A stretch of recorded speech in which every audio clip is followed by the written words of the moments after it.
Hi everyone. Today I'm going to talk a little bit about how you might be able to use writing as a kind of self-care tool during the COVID-19 situation. So we're hearing a lot, obviously, these days, the words strange, words like unprecedented, and so on to describe where we're at right now. And all of this is leading to a sense of kind of, I guess, uncertainty. So many of the kind of very kind of fundamental things in our lives and the structures and the routines and the everyday kind of things that we do have been pulled out from underneath us. We kind of, or maybe not so much gone completely, but now they're kind of rejigged. So we might still be working, but we're working from home, and there's other people at home that we're not used to seeing, and the colleagues that we're used to seeing we don't see. That's just one example from a work perspective. But in many ways, there's this sense of uncertainty, ungroundedness. Things are kind of feeling up in the air. There's ambiguity as to how long this is going to go on for. And I think why we might be able to use writing then as a kind of self-care tool is that in the absence of this kind of external grounding, sometimes it can be useful to try and use yourself and your thoughts and your feelings as a kind of an anchor if that feels like that's absent in other areas of life. So writing can be a very useful way of doing that. It can also be a good way of making sure that you're expressing your feelings as a kind of self-care piece. It's good not to kind of, obviously, as we know, bottling up feelings is rarely a good idea, and to have something like a journal or just a random piece of paper to get some kind of feeling out on can be really, really useful, just to make sure that you're expressing what you're feeling.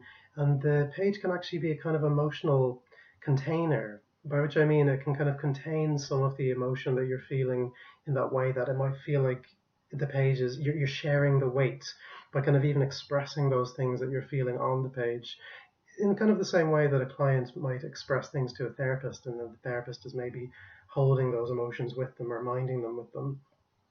The page can lessen a bit of the weight and create a kind of a distance sometimes between you and the emotion that you were really feeling. It's just getting it on the page can be so useful for them from that. I'm saying page a lot. I notice you could, of course, use a screen for this, but there's so much of everything right now is happening on a screen. It might be useful and quite novel, actually, even to kind of just get back to basics with the pen and paper, and that can reduce your screen time. I think the amount of screen time that or so many of us are engaging in right now is probably not helping with the anxiety that is kind of going around. So to go back to basics, I think, is a good idea for this. So let's think about some practical considerations. So I find, for me anyway, and I think a lot of people may have experienced this as well when they start journaling, is that it can be so useful to remember and really remember that this is by me, it's for me, by me, it's created by me, it's not for anyone else. It's not for someone to read at the end of dinner. It's not for me to necessarily pick up and call my friend and read out word for word. And it's definitely not for a teacher to kind of get their red pen out and mull over and tell you where you went wrong or where you went right. It's just about being authentic to yourself.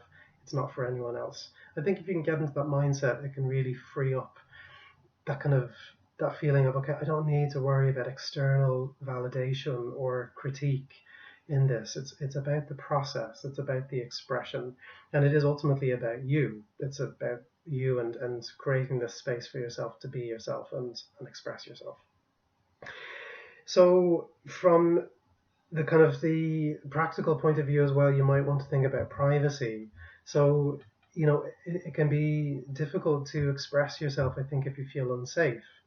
So if you feel like, okay, I'm going to write down all these thoughts, but I'm terrified that the kids are going to find my journal, or that my partner or roommate, say, will find it, then it'll probably result in some kind of self-censorship, as in kind of holding things back, because you have that kind of tension around the idea of, well, what if someone reads it? So therefore, you probably won't actually express things on the page that might actually be very useful for you to express. So privacy is very important. If you can find a safe place to keep a physical journal, or if you're using technology to password protect it, to kind of soothe any of the anxiety you might have around it being read by someone else. And that should free up that sense for you to kind of just be more open and honest with what you're feeling. Another good thing, if you can, would be kind of some form of uninterrupted quiet time. So, this may be easier for some people than others. Obviously, if you live alone, or if you live with just one or two other people in the house, it may be quite easy. If during the situation right now, you have a family and you're surrounded, it feels like, by people all the time, and children, then it might actually be useful to kind of, even just if you can, negotiate with the people around you, just to say, I am going to take 5-10 minutes to do something. You mightn't even need to say what it is, to just get a little bit of me time, and use that time to kind of set that boundary, and make it quite known that you want this to be uninterrupted time for you. You want quiet time for yourself. And that in itself can be quite empowering, but obviously I don't know all of your family's dynamics, so you might need to negotiate that. But I think that is useful, just to think about how to get some kind of uninterrupted quiet time. Again, if you're sitting there thinking, oh, this is great, but then you're hearing noises outside, and there's the kind of the rattle of someone on the door handle, you're probably going to clam up a little bit, and it may stop the flow of what's coming out. So if possible, uninterrupted quiet time where you can. Okay, so where do you start? This is obviously the big question. So what I'm just going to show you here is very interesting. It's a blank page, well, 2 blank pages. So this can be quite intimidating for people, because there might be that fear of, how do I populate this page? How do I start? How do I get words on this page? It might bring up a feeling of around school, or around an essay, or around doing lines, any kind of thing. The pressure of filling a page with words. If you're feeling that, or you just feel like, God, I just don't know where to start, it can be useful to have what we might call a prompt. So this might be where you have a question, or the beginnings of a sentence, or even just a statement that you write at the top of the page, and then you just use that as kind of like a springboard to start writing from there. So a useful one might be something kind of quite therapeutic. One I always ask my students to think about this is, how am I feeling right now? How am I feeling right now? Just to write those words on the top of the page, let them sit with you for a moment or two, and then just see what comes up based on that. So that's kind of, again, a springboard. It's kind of asking yourself a question to get you writing. That's all this is. It's just kind of a little technique to kind of help push you into getting something on the page if you find that difficult. In terms of the beginnings of a sentence, or the sentence stems, these might be something like, I don't know, 2 words even. I wonder, ... So I wonder if, I wonder how. Isn't that a song from the 90s? Anyway, I wonder, what do you wonder? Why are you wondering it? Just allow whatever comes based on those words to flow onto the page. Or I wish could be another one. I wish ... What are you wishing for? Why do you wish it? Where is that coming from? And it might go off on a tangent within a minute. You might be writing about something completely different. It doesn't matter. this is for you. There's no right, there's no wrong. It's just see where it goes. Another one could just be a statement, just to kind of, even if you really if you're really struggling to find anything to start you off, just look around the room and just write down an observation. I'm looking over a big plant in the corner of the room over here. It's getting very unruly, but it is very nice at the same time. So I'll just write down on the page, God, that plant is getting very big. It's a simple statement. It doesn't really mean anything, I suppose, but it could just be a way to get something on the page, and now I have a springboard to keep on writing, hopefully. What about a time limit? So I think this is useful, especially if you're new to writing in this way, to not necessarily feel like it needs to be this long, drawn-out affair. And it isn't a therapy session, unless I suppose you want to make it something that you keep on writing for an hour. But it could be something like 5 minutes. It could be 10 minutes, 15 minutes even might be a good kind of something to aim for at the beginning, as a kind of the upper limit of when you're going to stop writing. I think that's useful as well, because sometimes if you know that you've only got a certain time period, it can create a kind of more focused engagement with the exercise, and maybe allow things onto the page a bit more readily than if you feel like, oh, like I can just be here all day. Likewise, if you feel like, maybe say you set yourself 10 minutes and then you think, I'm done, that's fine. Just walk away. There's no pressure to continue if you feel like you're happy enough to walk away, or you didn't get much from it that time. Or if it's feeling a bit too much, just walk away. On the other hand, if you feel like, I could give myself another 5 minutes and see what's happening, then maybe allow yourself. So use your own intuition as well to see what you need at that time limit, even if it just means setting a little timer on your phone or an alarm clock beside you, and just using that. The kind of writing we're talking about here might be called free writing, which is where you're kind of writing kind of stream of consciousness. I think, that's kind of mean, well, free writing, like writing freely. Whatever comes to your mind, whatever flows out on the page, you're allowing it to happen without censoring, without questioning, without overthinking, without analyzing, without stopping. Very important. Just keep on writing and just see where it goes and see what comes up for you.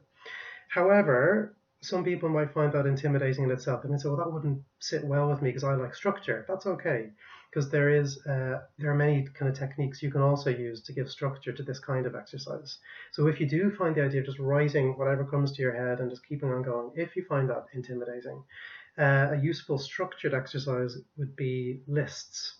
So here's a good little book, by the way, Journal to the Self by Kathleen Adams. She talks about the idea of lists of 100. Now, I have to be perfectly honest with you. The idea for me, personally, writing a list of 100 things in a row doesn't sit so well. Maybe that's my attention span, I don't know. But if you want to write a list of 100 things, great. If you think that sounds like too much, you could maybe set yourself something that seems more manageable, like say 10 or 20 things. The kind of things that you might be able to write about in terms of a list. I was thinking for right now, for where we are with COVID, what about a list of things I can't control, but then a corresponding list of things I can control? Because it's very easy when we're in a situation like this to feel like everything is out of our control, everything's up in the air. It's not true. Everything may seem that way, but in fact, there are little choices and little decisions we can make daily that do display to ourselves that we have control of some things. It might not be that we can't control when COVID is going to end, but you can control something smaller in your everyday life, like a choice you make or a decision you make, even if it's just what you're going to make for dinner. Just to remind yourself and ground yourself in that certainty. Not everything is out of your control right now. You might think about a list of things you feel frustrated about. You might think about a list of things you feel upset about. Or if you want to go for something kind of a more positive end of things, you could say a list of things I'm grateful for right now. Or maybe a list of things that you feel optimistic about. A list of things you're hopeful for. I would say in those ones, don't force them either. If you are feeling crummy and things are heavy right now, trying to force a list of, 20 things to be grateful for, 20 things to be hopeful about, it might be inauthentic. And you want this to be your authentic expression. So if you feel like, no, I don't feel grateful about anything right now, don't make yourself, go down that path. But if you feel like you're open to writing about those things and getting some perspective on what you're grateful for example, then that could be a useful one. And another one, maybe just a list of things I want to do when the social distancing restrictions are lifted.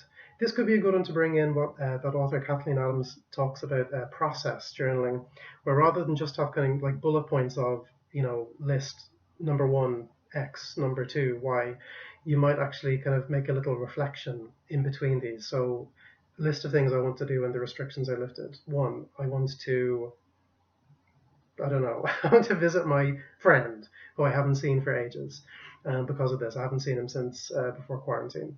And then within that, you might say, well, add a little reflection about what that means for you. Like, what will that mean for you? What will it be like seeing your friend after all this time? How do you think you'll feel, and how nice it might be to reconnect, and what you've been missing about that person? Just a few little lines beside that point, and then maybe move on to the next thing that you're looking forward to doing. So it might be just even going into a department store and buying something nice for yourself, or whatever it might be. So I think we're going to wrap up a little bit now and come to the end of my 15-minute time frame. It really did fly by, for me anyway. I can't speak for you. I would say that I've seen things, just to finish off, I've seen things in the media around use this time now to kind of write that novel you never wrote and write your memoirs and this kind of thing.